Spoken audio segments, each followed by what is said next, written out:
12월 29일 쉴만한 물가교회 온라인 새벽 예배에 오신 여러분들을 주님의 이름으로 환영합니다. 오늘 우리들은 이사야서 27장 2절에서 6절의 말씀을 근거해서 하나님께서 가꾸시는 포도원이라는 제목을 가지고 함께 하나님의 말씀을 생각해 보겠습니다. 이사야 선지자는 하나님의 심판 이후에 남은 자들의 노래를 기록하고 있습니다.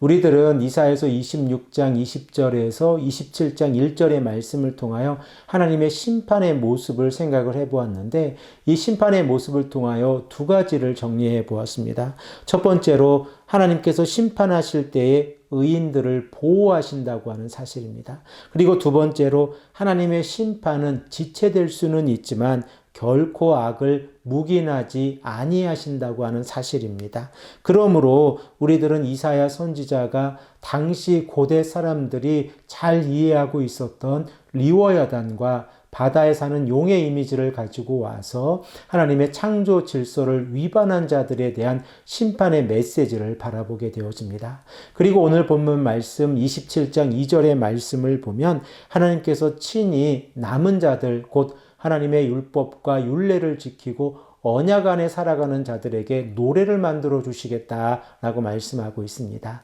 우리 다 함께 2절의 말씀을 읽겠습니다.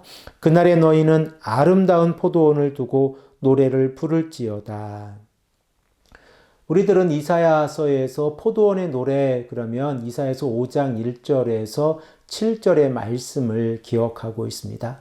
하나님께서는 극상품의 포도나무를 가져다가 가장 좋은 땅에 포도나무를 심으셨습니다. 하지만 이 극상품의 포도나무는 들포도 열매를 맺었습니다. 그 결과 하나님께서는 담을 헐어버리시고 들짐승이 오게 하시고 그리고 그곳에 찔레와 가시가 자라나게 하셨습니다. 그러나 오늘 본문 말씀 3절의 말씀을 보면 하나님께서 포도원을 가꾸시는 그 방법이 달라져 있음을 우리는 발견하게 되어집니다. 우리 다 함께 3절의 말씀을 읽겠습니다. 나 여호와는 포도원 지기가 됨이요 때때로 물을 주며 밤낮으로 간수하여 아무든지 이를 해치지 못하게 하리로다. 하나님께서 포도원 지기가 되셨을 때에 이 포도원을 어떻게 가꾸고 계십니까?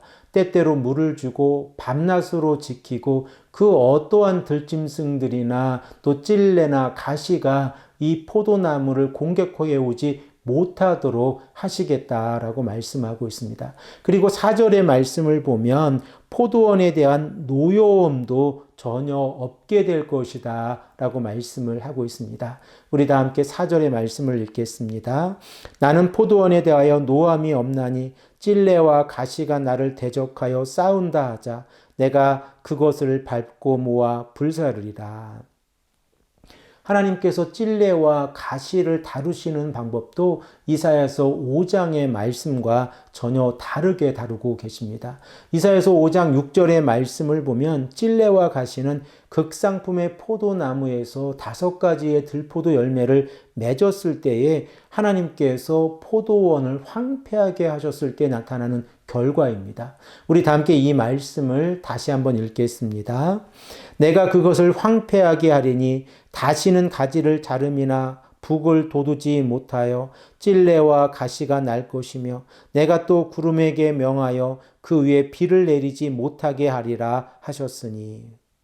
그러나 27장 4절의 말씀을 보면 하나님께서 아주 간단한 방법으로 찔레와 가시를 다루고 계신 방법을 우리는 깨닫게 되어지는데 하나님께서는 이 찔레와 가시를 밟고 모아서 불살아 버리시겠다라고 말씀을 하고 있습니다.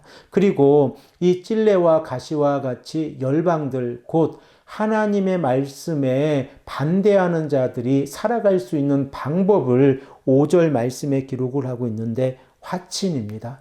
하나님의 말씀 가운데서 살아가는 방법밖에는 이 열방들이 살아갈 방법이 없다고 하는 사실을 강조하고 있습니다. 우리 다 함께 27장 5절의 말씀을 읽겠습니다.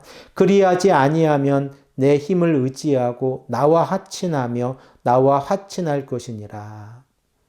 27장 5절의 말씀에 그리하지 아니하면이라고 하는 이 표현은 27장 4절 말씀의 하반절 말씀을 받고 있는데 27장 4절 하반절 말씀에 하나님께서 찔레와 가시를 밟고 모아서 불사르겠다라고 말씀하고 계신 내용입니다. 그러므로 찔레와 가시가 살아갈 수 있는 방법은 하나님과 화친하는 것입니다. 그리고 하나님과 화친했다고 하는 것은 하나님의 창조 질서에 따라서 살아가는 삶을 살아가야 한다는 것을 강조하고 있습니다. 그리고 27장 6절의 말씀에 이제 하나님께서는 야곱의 뿌리를 깊이 내리게 하시고 이 포도원으로 하여금 결실을 맺게 하시겠다라고 말씀을 하고 있습니다. 이러한 표현은 이사야서 5장 1절에서 7절의 말씀을 통하여 극상품의 포도나무에서 5가지 들포도 열매를 맺는 것과 반대의 개념으로 기록이 되어져 있습니다. 우리 다 함께 6절의 말씀을 읽겠습니다. 후일에는 야곱의 뿌리가 박히고 이스라엘의 옴이 돋고 꽃이 필 것이라. 그들이 그 결실로 지면을 채우리로다. 사랑하는 성도 여러분, 하나님께서 남은 자들 곧 하나님의 말씀에 순종하고 하나님의 율례와 율법 안에 살아가는 자들에게 포도나무를 맡기셨을 때에 그 포도나무는 열매를 맺게 되어진다는 사실을 깨닫게 되어집니다. 그리고 그 주변에 있는 열방들도 하나님을 인식하게 되어지고 하나님을 인정하면서 그 하나님과 함께 살아가기 위해서는 화친해야 한다는 것을 이사야 선지자는 강조하고 있습니다. 우리들의 모습은 어떠한 모습입니까? 오늘도 우리가 살아갈 때에 하나님께서 원하시는 열매를 맺는다고 하면 우리들이 말씀에 순종하고 그 말씀을 따라 살아가는 자들입니다. 이러한 삶을 살아갈 때에 하나님께서 친히 책임져 주시고 인도해 주신다고 하는 사실을 깨닫고 오늘도 말씀에 순종하시는 귀하고 복된 하나님의 성도님들이 되시기를 간절히 축복합니다. 함께 기도드리겠습니다. 아버지 하나님 감사합니다. 오늘도 우리에게 말씀하셔서 하나님께서 직접 포도원을 가꾸셨을 때에 가장 좋은 포도 열매를 맺는 모습을 우리로 하여금 바라보게 하시니 감사합니다. 아버지 하나님, 우리들의 모습은 어떠한지 다시 한번 되돌아보게 하시고 좋은 포도 열매를 맺는 하나님의 자녀로 살아갈 수 있도록 인도하여 주시옵소서. 감사드리오며 사랑이 많으신 예수님의 이름으로 간절히 기도합니다. 아멘.